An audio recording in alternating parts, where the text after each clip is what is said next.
All right. Welcome, everyone, to the Lead Generation World Podcast. My name is Mike Faree. Thanks for joining again today. We got a good one. We've been talking a lot about diversity in the workplace and more specifically within the lead gen ecosystem. I just think it's important conversations to continue to have. And certainly we'll get back to lead gen and talk about best practices and all that good stuff soon. But I'm really excited for today's interview. We've got Kathy Bryan, who is the CMO at Digital Media Solutions, but she's also the founder of Women of Martech, which just launched only a few months ago and has a 400 plus or minus members already, and just doing a lot of really good stuff. So we're going to bring Kathy in and talk about what she's got going on with the Women of Martech and diversity and amplification of the voice of women. And so let's just bring her in and start talking. So all right, welcome everyone to the Lead Generation World Podcast. My name's Mike. Thanks for joining me again today and sitting in and listening to the conversations we have here at the Lead Generation World headquarters. We've got Kathy Bryan here, which I want to welcome. Kathy, welcome to the show. Thank you. Happy to be here. Yeah, it's really cool. I think that we first crossed paths when you were at Spark Room, and Spark Room was pretty active in the industry, and that was at the time I was sort of overseeing the Leads Council, and we had I think you guys had the bright idea. Someone had the bright idea to come up with an industry survey. And we sort of collabed on that a little bit and started doing that, which was really, really cool. Was that your idea?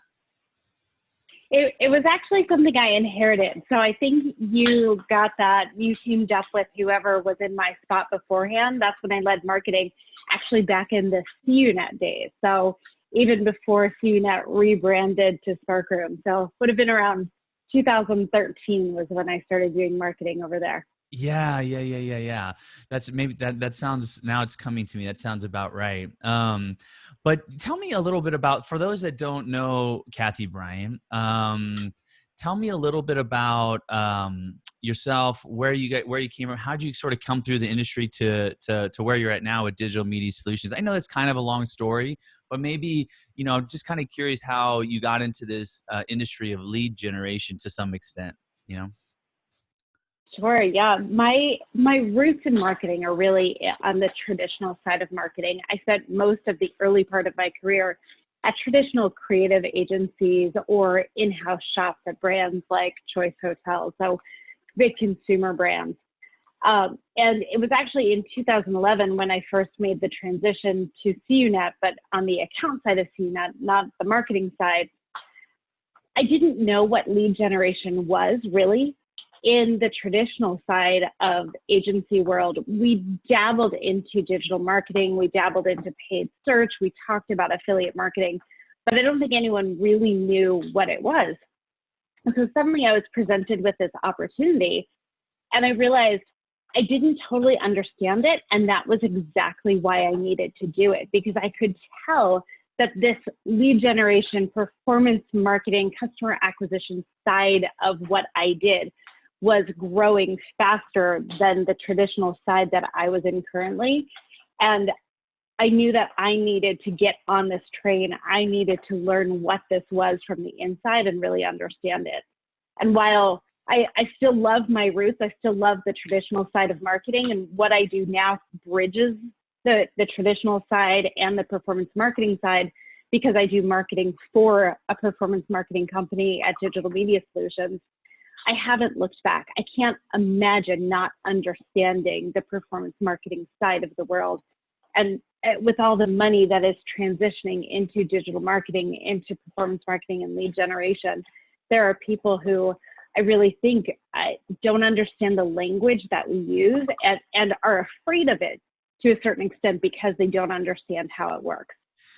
Yeah, it's an interesting point because, I think a lot of people listening would attest to this. I mean, their spouses or their partners don't even understand what lead generation is, right? When you like, what does your husband or what does your partner do? He's in lead gen. What is that? People don't really understand what the heck that is. And then you go, well, Lending Tree, right? Lending Tree is a marketing company. You kind of try to explain it down that path. But I'm kind of curious from your point of view, for coming from the brand side and then getting into lead gen, what would you say, because it's all marketing, we're all trying to generate sales, but what would you say sort of the main differences are? For sure, one of the biggest differences is that clarity into the return on investment. Although on the traditional side of marketing, there has been a big movement towards attribution, in many cases, it still lands on, it all works together somehow. You can see where that last click is, what creates that last sale, but it's very hard to say A leads to B leads to C, A cost X, C gave me Y, this is the return that we generated. Within the performance marketing space where everything is linear and you're paying for the results that you're buying, then it is very clear as to what you are buying, how much it costs, and what the return is. So I think that, especially in an environment like today, is very appealing as people understand more and more the benefit of understanding that return and that there is a clear path to that understanding. That itself, I think, is a big part of that shift into the performance marketing space.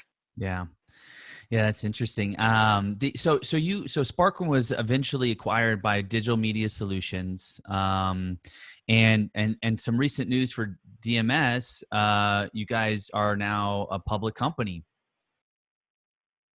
Yes, I was there Thursday for the bell ringing. It was amazing. Certainly very quiet on the floor and quiet all around Wall Street. There were a lot of dogs being walked all around Wall Street, which is not a typical Thursday morning.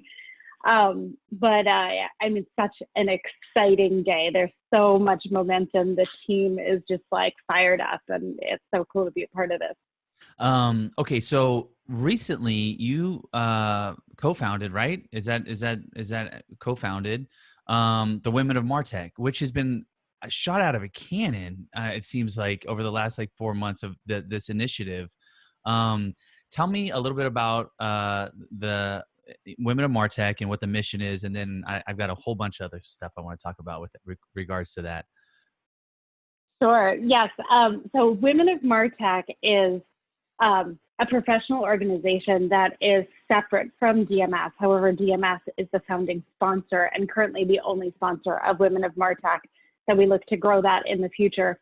Women of Martech was inspired by more than one person coming to me and saying, did you see this room full of men? Specifically within the MarTech space, sometimes within the lead gen space, and just questioning, why is it this way? Why are there so many men? And it's funny because as part of this process of answering this question, I looked at my LinkedIn feed, and as a woman, I would have thought it would have been at least 50% women, but it wasn't. It was definitely heavier on the male side. So there was this belief to a certain extent that, okay, all of these rooms are full of men because only men are in this industry. But I knew that that was absolutely not true. So I thought, how do we get these women some more attention? And instantly I remembered this article from back in 2016 during the Obama administration, which was obviously a pretty liberal administration. So you would think it was going to be heavier on the women and heavier on, just valuing the diversity that the women bring. But the women who were at the table or in the room were feeling like they were not always recognized for the ideas, the innovations, the achievements, whatever it was that they brought forward. So they developed this strategy called female amplification, where if one person said something, like Mary said, I have an idea that we do A, B, and C, Jane would then say, I really like Mary's idea to do A, B, and C, which then anchored Mary onto that idea moving forward. So nobody could take that idea or forget that Mary had brought that idea to the table. Well, we thought about this as we were considering the launch of Women of Martech, and we thought if we could amplify the successes, the stories, the ideas, the innovations of women within our industry, if we could make more people hear about their ideas, hear about the value that they bring to the table, then there's going to be more recognition of the women who are in the space and more desire to bring these women into more rooms, onto more stages. So that was really the inspiration. Amazingly, we launched in April, and we are now like a few people short of being 400 people strong. So with Awesome. practically no promotion so far, there's just this desire to be part of this group and this desire to help women. It's pretty cool. Very happy It's to amazing. be a part of it and see it growing. Yeah, no, it's amazing, and it's wonderful, and it's needed, and it's really really great. Now, defining Martech, like marketing tech, what is that like? Who could be included? Who should be a part of the group when in terms of that word Martech? Yeah, that's a great question. And it took us a little bit of time to figure out how we wanted to define it. So there are people who talk about marketing technology industry, but what we realized is that there's the fluffy art side of marketing, and there is the like more numbers based science tech side of marketing. Neither one really can live on its own right now. Almost everybody who is inside marketing touches technology, and we wanted to be broad enough to let those people be part of Women of Martech because they're facing many of the same challenges as people who are in the Martech marketing technology industry, but also because there are typically going to be more women in that more marketing, less technology side of the industry, and bringing those women into the group about Martech, I think, increases the opportunity for women to be seen across that more technology heavy side. So in summary, I guess it's anyone who works within a marketing technology company, but also anyone who does marketing while leveraging technology. Of course, always women, but it's really anybody who presents themselves as a woman is invited into Women of Martech. Oh, that's great to hear. Tell me a little bit about your own personal experiences and sort of was it really just a visualization of, hey, there's women missing in the room, or was it something deeper than that for you? I feel like I have been very lucky myself, and I often will say I don't believe in luck unless it's good luck. So I'm happy to leverage good luck and use it in any way that it comes to me. And I do think that I've been very lucky to have a great foundation to start with, where I've always been told and always believed that women can do anything that they set their minds out to achieve. Along my career path, I think I've had some really great mentors also, but I have certainly been in rooms where the ideas of women are overstepped, overlooked, and stolen. I can't say that that is the majority of my career, but it has happened, and it is incredibly frustrating when you realize you're in that moment where all you can really hope to do is steer the conversation in the right way, but not necessarily be seen as somebody who provided value. You know you provided value. The other women in the room will recognize the value you provided, but not necessarily everybody else there. And for much of my career, I have to say, I have thought that as long as if I have a good idea and that idea becomes somebody else's idea, we all win and it's okay. And it is, in many cases, it is because I'm a team player. We win as a team, we lose as a team, and that's fine. But that is part of the challenge. I realized if I look outside of me and I look outside of this individual situation that I'm in, the individual conference room meeting that I'm in, the larger challenge is if women are not being recognized for the significant achievements and ideas they bring to the table, then we'll continue to have stages full of men talking about how they have succeeded. Yeah, man, it's sad to hear that you have to sort of succumb to that thought that, okay, well, at least I'm gonna grasp hold of that. I know that it's gonna be good rather than having to be able to take the recognition for it. And so it's great to hear an initiative that's going to support getting more recognition for women for those things, you know. One thing you Absolutely. touched on though is you said you had good mentors through your career. Were those male or female, or what was that? And then how does that sort of apply now into Women of Martech? Is there a mentorship sort of aspect to it?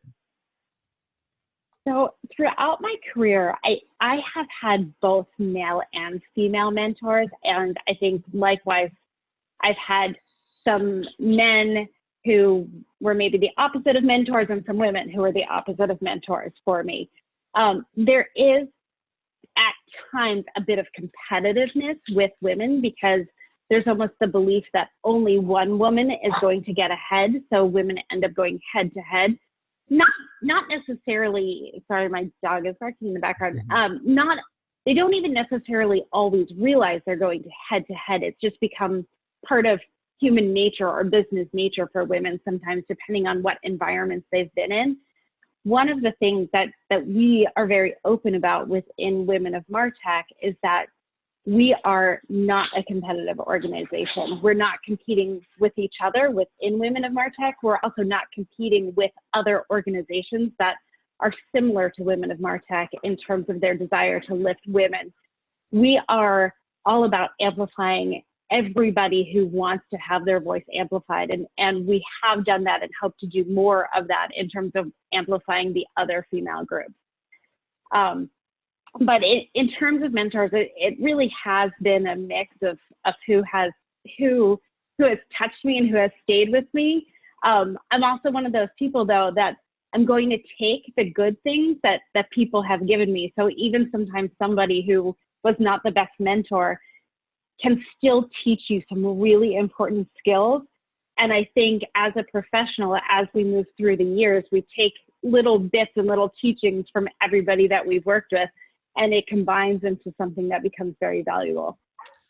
Yeah, one thing I'll be a little repetitive. I brought this up to Jen the other day on the last podcast, and I thought it was an interesting stat, and I didn't write down the source. I'm so bad, but it was women are less likely to have access to senior leaders within an organization. So the stat was, 27% of men don't have access to the executive leaders, whatever. 33% of women don't, and then 41% of Black women don't. And so I just find that interesting. Again, that ties into mentorship and the reason why a group like Women of Martech would probably be triple the size by next year, because of the resources that you guys can provide to leadership.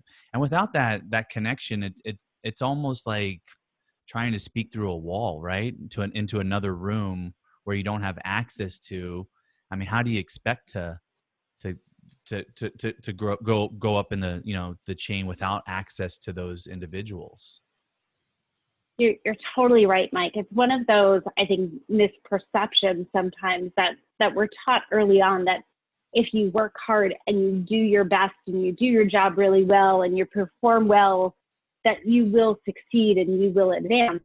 But if the people who are making those advancement decisions are not seeing all of that, which sometimes they're not because they can't see everybody, then it doesn't matter. And you might, in fact, be kept in that role because you're so great at that role and never given that opportunity for something more. It is challenging because there's, as part of that access to leadership, some of it comes from networks or friendships or just having certain topics that you bond over. And not that women can't be passionate about sports, but that is one of the things where men are more likely to want to engage in a dialogue about sports with other men usually. Like, a woman can enter that conversation, but it just becomes a different conversation sometimes. Golf is kind of the classic, like, you're going to have a foursome of men, and it's not that women can't be there, but women have to ask themselves sometimes, if I am able to be there, does anyone want me to be there, or is this really a guy's outing? So some of it is that, can I get there? And some of it is, if I do get there to these networking conversations or even just like bonding outings and whatever it may be, do people want me to be here, or am I changing the environment so much that it's better if I work another angle? So it is a real challenge. And I think that will continue to be a challenge because that's just some of the dynamics of men and women in the workplace. Yeah, I mean, it almost gives me anxiety having to think about the position of what do I do? Do I just kind of bull through and go, I want to be a part of that foursome. You know what I'm saying? If I'm putting my position into a female's position, and it's going to be awkward. You know, there's going to be some guy, and they're going to do the locker room talk. Hopefully not, but you know, it's going to be different, right? Because that's like, you know, like you said, the guys, and I don't play a lot of golf these days, but you know, I could just imagine the anxiety of going, okay, do I insert myself into that situation? Or to your question, or do I just go another route? And then, you know, applying that to other situations within the boardroom per se, you know, I think, and correct me if I'm wrong, but you know, inserting yourself, being assertive, all those sorts of things for a woman is also risky, right? Because then you're like, oh, you're the loud, you know, whatever. I don't know, but you know what I'm saying? Like, how do you balance that and navigate? It just seems like, from my point of view, an extreme tightrope, you know, walking. You're totally right, and you are making me remember this thing that happened to me probably 15 years ago, where I was told that my emails were too aggressive. And I didn't understand why. I didn't know what that meant. And finally, it boiled down to, if I ended them all with thanks, exclamation point, which I still do to this day, I learned my lesson, that would solve all the problems, because women are thankful when people do what they say. It is, the way women say things is perceived differently than how men say things. There's a lot of, I believe, change coming because we're talking to girls more about, it's okay if people say you're bossy, embrace that, and it's okay. But that's adults telling children this. I don't know what children are telling each other, which matters more probably with regard to how they behave with each other. But I think all of these things, it's really easy to focus on the challenges of getting ahead as a woman. Ideally, we get more women into leadership, and then there's going to be men wondering how do they get into those bonding groups with the women, right? Like, I don't want a spa day. Actually, I don't want a spa day either. But it's going to be, there will be a little bit of a split with the men and the women, but in an okay way, where people actually just do the things that they want to do with whoever they want to do them, because it's a more equal playing field. But the women who are coming up are going to have more visibility, probably naturally, from the women in leadership. So I think it's just, how do we get over that initial hurdle of getting more women into leadership? And then once we get more women into leadership, naturally, there's going to be more women with more visibility coming up into that next generation of leadership after them. So you mentioned, you know, your LinkedIn profile when you were looking at your network was shockingly not as diverse as you thought it would be. Are you making an effort to change that, or is that actually just kind of coming along with the Women of Martech to some extent? And the reason why, and I don't mean to cut your answer up, but the reason why is, like, I look at my network and I look at lead generation world as a conference, and I go, you know, when I was looking at creating the agenda, what do? I go to my network, and of course all these men raise their hand as far as wanting to speak and all that sort of stuff, and it makes me think about how I can be more diverse with my own LinkedIn profile, like network, and ensuring that I'm, you know, reaching out and connecting with females as well. But is that something that we should be maybe a little bit more thoughtful about when looking at it? Yes, and I'm going to answer both sides of your question. One about LinkedIn Network and two Yeah. about speakers, because we've learned a lot about that with Women of Martech. So after I realized that my network was very male focused, male heavy, and also very white, I did take action. Over the past few months, I've been taking action. One of the very first things that I did was Inc. 500 came out with their, sorry, not Inc. 500, Fortune 500 is what I'm trying to say. They came out with their list this year, and there's 37 women on that list. So one of the things that I did was I connected with or followed as many of those 37 as appeared to be active on LinkedIn. And that then there's people who are connected to them, women who are commenting on their posts, and it just kind of spiraled, and I got a lot more women who were active, and I realized, wow, that is like suddenly my feed looks totally different because I have these women who I'm following, but they're not just women, they are like the most powerful female business leaders in America, and their inspiration is overwhelming at times. It's so great. Then the next thing I did was, when I realized that it was also my feed was very white, that it wasn't very diverse in terms of race or color, I've also been actively seeking out anyone who is of color, who is, again, active within my space, that makes sense for me to be listening to what they're saying. And again, you add more, and then you see who's commenting, who's adding value. And what's fantastic is I feel like my LinkedIn feed with little effort and within not much time has completely changed, but it hasn't just changed in terms of how it looks. It also has changed in terms of how it feels. It feels much fresher. There's a lot more opinions, a lot more thoughts and stories coming into it. So for me, it has been a very valuable exercise, and I'm looking forward to continuing to diversify who's in my LinkedIn feed in that way. In terms of speaking at Lead Gen World, one of the big focuses of Women of Martech is, of course, amplifying the stories of women. So we thought, okay, we're going to tell women, can you tell us your stories, and we will help you amplify your stories. Simple enough.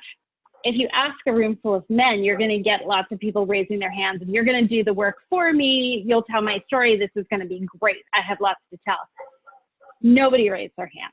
It was a completely quiet room. So then we started asking people to nominate other people to have their stories told, and it completely changed. I started doing some research to see, is this normal?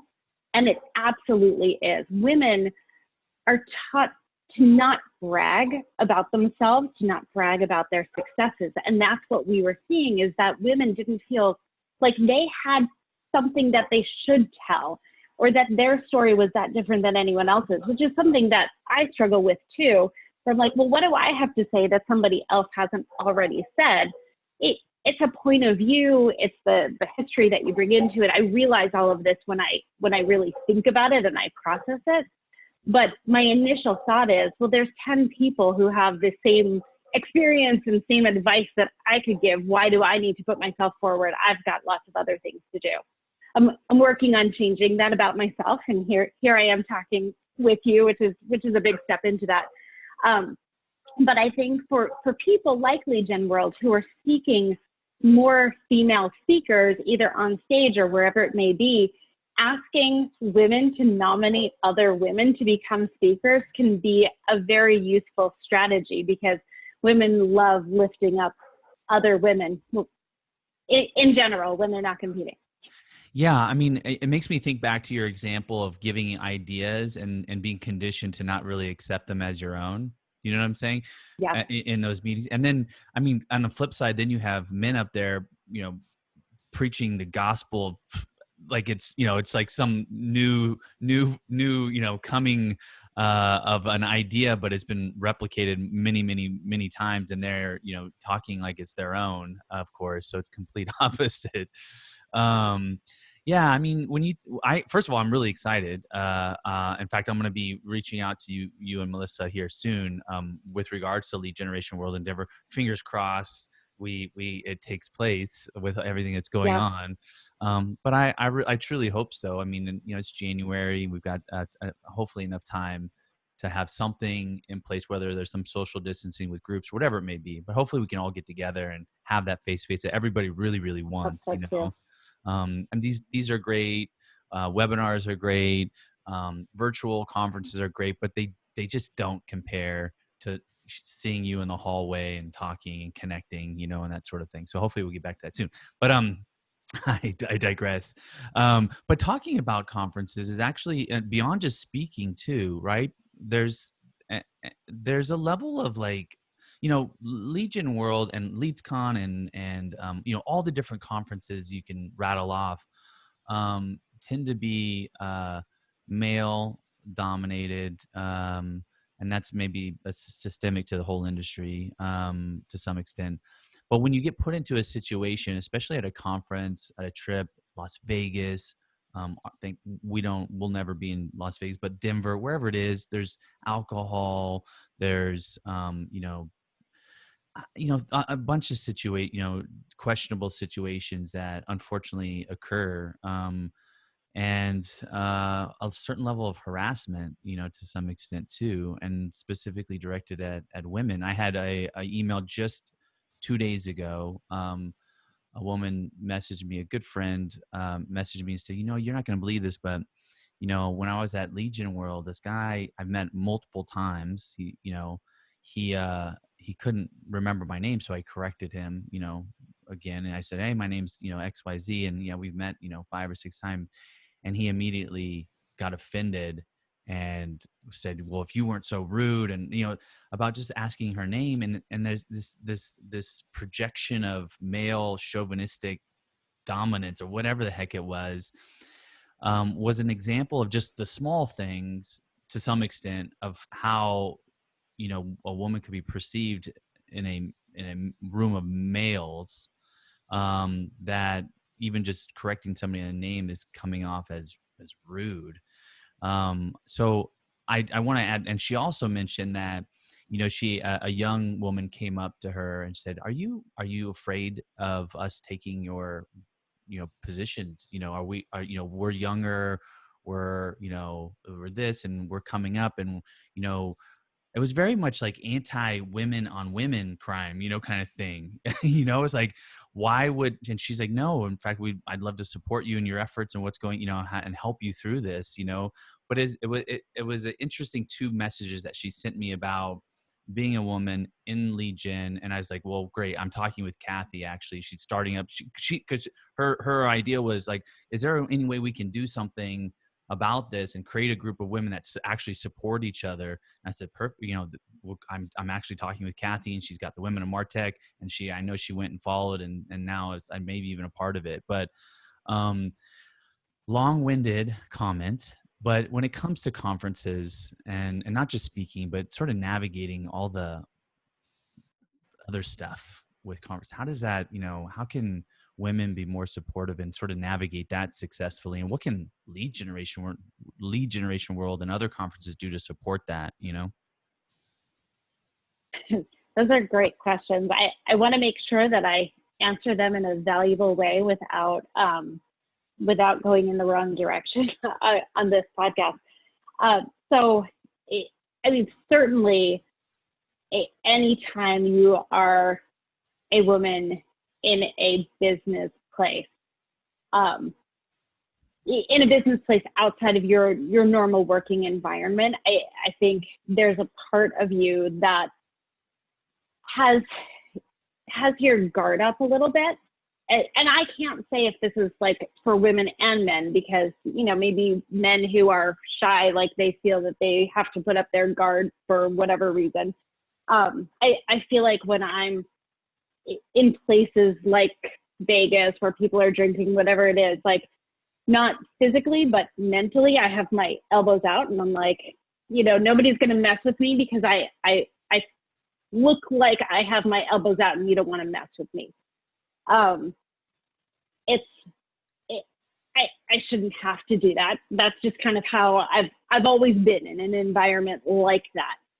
I think sometimes because of that, people perceive me as not as friendly as some other people might be, because that's my mindset, and that is how I hold myself, metaphorically, where sometimes I know that other people, they feel I was, other people I've heard conversations of, they were just, or stories of, they were just having a conversation, thought it was a friendly, innocent conversation, and suddenly it went south, and it was not at all what they were hoping for out of the experience.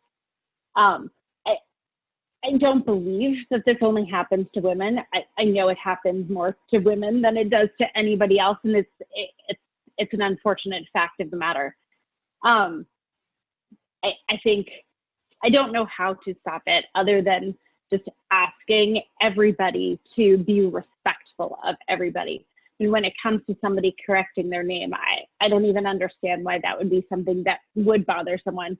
But I know that I have encountered people in my life that no matter how many times I meet them, they don't remember what my name is. And I feel like it just doesn't matter. I'm and horrible. That's fine. I'm horrible at names, to be honest with you, and certainly I would remember yours. But yeah, I just be rude about it, and I think it just kind of Yeah. goes back to that whole. Was she just being assertive and honest? And then is that the negative, treatment that women get just from being assertive and honest? Yeah, I mean, it really can vary, because there's some people who you encounter, whether they're men or women, who appreciate women who are bold and honest and strong. And then there's other people who I think fear women who are bold and honest and strong, because they do represent a threat. They shouldn't represent a threat. There is proof out there that the more diverse a leadership team is, the more successful a company is. So if you are perceiving threat from diversity, you're not looking at what can I really do to make my company as successful as possible. That being said, there's definitely people trying to protect their positions.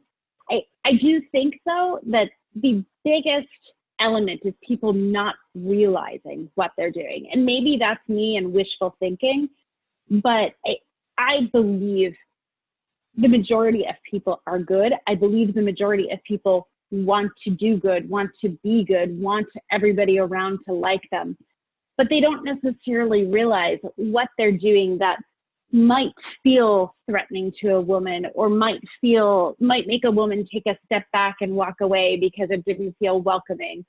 I think that there probably is a little bit of an education process there, but there also needs to be a willingness to learn and recognize that you might be doing things, any of us might be doing things, because you also talked about some younger women who were threatening this woman that you were talking to. So there's really, everybody has a role in supporting diversity, whether it's gender diversity, racial diversity, everybody has a role in it.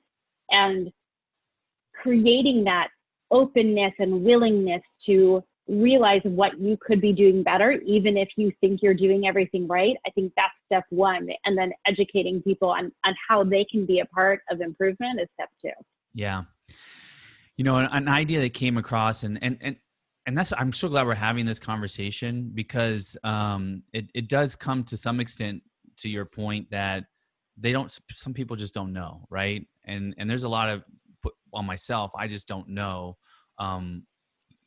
without reflection and being kind of shaken up about the diversity issues, right? Because we're all in our own little bubble, and we go along our life not really understanding what other people are going through until you have that conversation, and then comes empathy and understanding and all that sort of stuff. But one of the things that I think we'll do, and I would encourage other conferences, I think, to do, is to have a code of conduct, agreement, and also an outlet for people to report things that happen.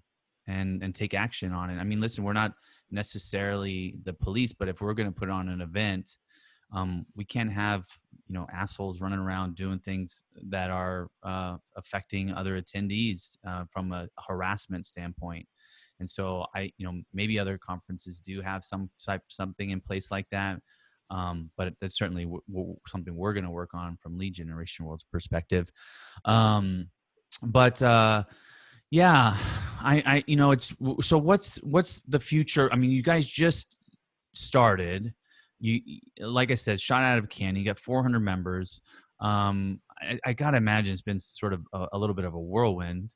Are you going to kind of ride this for a little bit and then start putting things in place? Like, I'm kind of curious what your strategy is here, moving forward. Is it always sort of one step at a time, progress sort of thing? Or is there a greater vision to the whole thing? It's a little bit of both. We were not expecting to be at 400 people so quickly. We definitely weren't expecting that, and we've had to shift things around a little bit to make sure that everybody who has already joined feels that there is value in their membership. So to be clear, membership is free right now within the year of 2020. So feeling the value is really feeling the value from their time, and that they feel that they want to be engaged with our communications. They want to be engaged with our committees. They want to be engaged with the meetings. We had our first virtual meeting last week, and there were, I don't know how many people ended up coming, but we had more than 100 people who were registered for it. And the chatter during the session within the Zoom comment thing, and then the chatter after was just, there were people not just listening and like zoning off as you can do sometimes in a webinar, but there were people really in there engaging, even if they weren't on screen, which was just amazing to see. I felt fired up at the end of this, yes. And so in terms of where we're going, we are continuing to see what the members want. Like, we are early enough on that we can continually poll the members or just do pulse checks on the members to understand, what are you looking for from us? So our foundational goal will always be to amplify women. And that is the individual members, the group itself, and any other groups that are supporting women. So that's always going to be what we are there for. One of the things that we are working very hard is to get more and more success stories, because those individual success stories, those are just creating that visibility for those women, but also creating visibility for other women that look at all these obstacles that this woman overcame, and look where she is now. There's great value in those success stories. One of the things that I am super excited about, I'm going to get the name wrong, is it's the Cheering and Encouragement Committee, something like that we're just launching. Yeah. Jen mentioned that yesterday on the podcast. Yes. What is it? Oh shoot, was it cheer and what was it? But that's such it's a great something like idea. I feel like it's CEC. No, Cheering and Motivation Committee. That's what it's called. I need to be on that committee. And I need support from that committee. Right? This came from a conversation. So Melissa, who you mentioned earlier, is Melissa Ledesma, who's the executive director of Women of Martech and also on the corporate marketing team at TMS. She is my everyday cheerleader. Whenever I am about to do something hard, exciting, bold, whatever it is, and I'm like, Melissa, I think this may be crazy. I need encouragement to tell me that this isn't crazy, this is right. And she's just like, by the end of her pep talk, I'm throwing punches and ready to go. And I was like, wait, does everybody have a Melissa? Because if everybody doesn't have a Melissa, we need to help everybody have a Melissa. So that is where the inspiration for that came from. And I think that in itself will be so valuable for help with things like the gender wage gap, where women feel like, but is it okay to ask for a raise? And if somebody's in their pocket saying, yes, it's absolutely okay to ask for a raise, that's going to make a difference both in their willingness to have the conversation and how bold they are during the conversation. So there's a lot that is developing organically within the group, some ideas that we had at the start that we haven't launched yet, but a lot more that's coming just as we understand the membership base and what they're really looking for. Yeah, and Melissa is pretty awesome. So that's sweet that you have her on your team. Yeah. Yeah, I'm thinking, I'm envisioning like a forum too. Something where people can go in there and talk and ask those questions and get that support. Yeah. That's not so formal as a phone or a mentorship program that becomes a little heavy lifting. But yeah, that's really great. And along with obviously the amplification with women speakers, and certainly, like I said, I'm going to be reaching out to you regarding that. But also, I know there's probably women in the group that are maybe entrepreneurs. They're not part of like a massive company that can afford to maybe participate in conferences or do that sort of thing. So I would offer lead generation will be, some type of scholarship program that we can provide passes to those women to come. Maybe however many would be needed, for them to attend, not just speak, but go and get educated in the industry. Amazing. Certainly offer that up for you guys, and maybe there's something else that we can do to ensure that they have that opportunity, because not only are conferences really expensive, not ours isn't quite as expensive as others, but they're expensive, right? So I mean, it's hard for companies that do have a lot of money to sometimes attend. So anyways, I just sort of thinking out loud of ways we can team up and continue to support the effort. So we can talk about that later. Amazing, Mike. Thank you for that. It's funny too, as you're talking about the lead gen world experience in many conferences within the space being very male focused, that also goes into that area of women not promoting themselves and amplifying themselves in the right way, where women feel like, oh, it's going to cost $1,000 plus the travel, plus all the other expenses.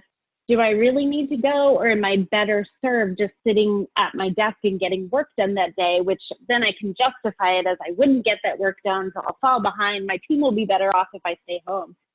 So that is one of those things, as we're talking, just another thing that we need to encourage women, that there is value in these conferences. There's value of having that face time.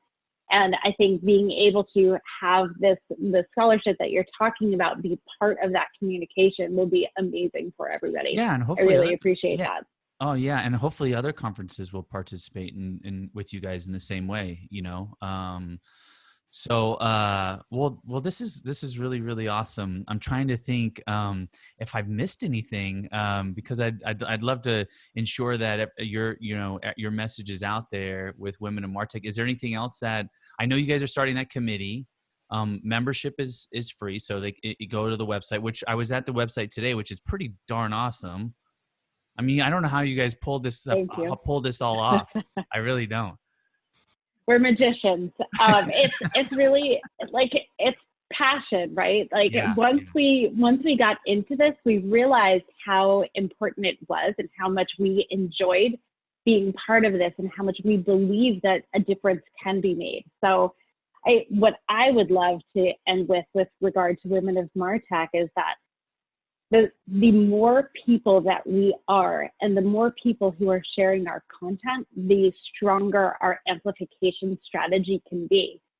So if you have to be a woman to be part of Women of Martech, but you don't have to be a woman to be part of the solution that Women of Martech is providing. And I encourage every woman to join us, to become a member, but I encourage men to share our content, or even just to reach out and learn, how can I do more, which you did. And I think we've already come up with a number of things that can be done together, and there's more to come from there. Awesome. Okay, so if anyone wants to reach out to you, obviously they can go to the website and fill out probably a contact form of some sort. Is there any other email, or is it fair to give out? That's really the best way, because then it'll get to everybody that needs to be a part of it. So I encourage, that's the best way. Okay, cool. Well, thank you, Kathy, for sharing, and I wish you the best of luck. And I look forward to following up on the things that we've talked about today, and really supporting the effort. So, thanks for joining. Thank you, Mike. I appreciate the support. I love everything you're doing. This has been great fun talking with you.